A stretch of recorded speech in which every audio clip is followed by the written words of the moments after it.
I have Melissa here, the head of the US migration at Nevett Ford. So thank you for joining me, Melissa. Hi, Um, Georgia. no, I just wanted to ask you, I understand there's been some developments on the lifting of the travel ban in the US. So I'm wondering if you can provide us with any information on that. Yeah, so this is brand new. So this past Monday in the US time, there was an announcement, kind of an unofficial announcement by the White House during a press conference discussing what could happen for the current countries that are banned for travel. So this doesn't affect Australians traveling from Australia to the US, but it certainly affects a lot of clients who are going, for example, to the UK, or going to the EU or China or India, Brazil. Those countries have all been on a travel ban list, meaning if you are in those countries, you cannot come into the US if you've been in those countries within 14 days of travel.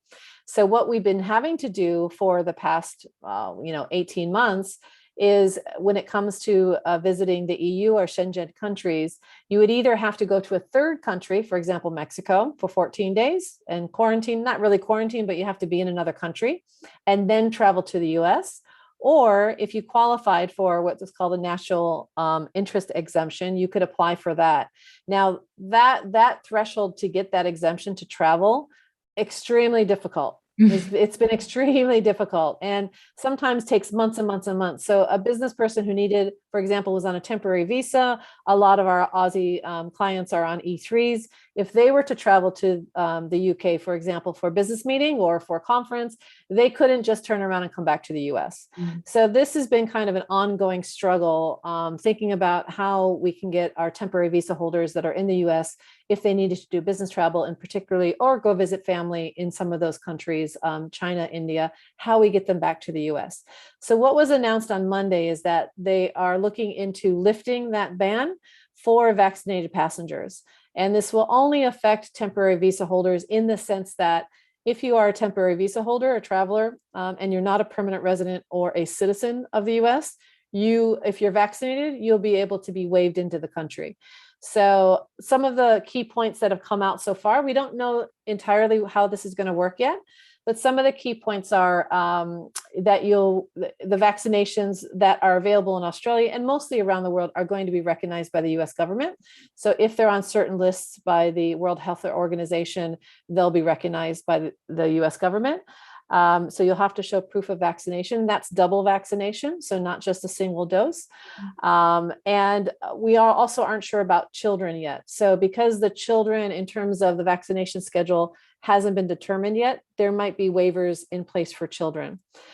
This will also apply to US citizens and or permanent residents. However, if you're an unvaccinated US citizen, you could also be admitted into the US by taking a COVID test 24 hours before your flight. So the flight, the timing for the test is going to be very narrow for unvaccinated people. In general, everyone still has to get COVID testing 72 hours before the flight. But if you're an unvaccinated citizen or permanent resident, you could probably get around the vaccination requirement by having that testing done.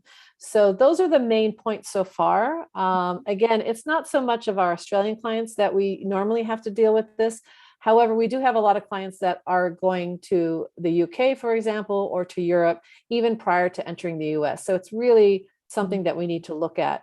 The other reason that it will affect Australians is it'll probably be a blanket across the board, anyone traveling to the US. So if you are traveling out of Australia, whereas you don't need to be vaccinated right now because we're also a low risk country, I have a feeling they're going to make it a blanket requirement for every traveler. So it will affect people probably from the first week of November. Again, we're waiting for the official notice to come out, and they're doing some exploration with the airlines right now on how they're going to keep track of that, how they're going to check records, how they're going to collect data. They're also going to want to do contact tracing. So you will have to be providing more details about where you're going to stay when you're in the US. So it might be slightly more invasive than what you're used to in terms of checking in at the airline. So once we have a little bit better idea of how this is going to come out, then we'll post something on our website so that everybody understands what the requirements are, when they'll take effect, and then what kind of documentation you need. Well, we look forward to the update. Thanks, Melissa. And it sounds like things are moving in the right direction anyway. So it's positive. Excellent. Okay. Thanks, Georgia. Thanks, Melissa. Bye.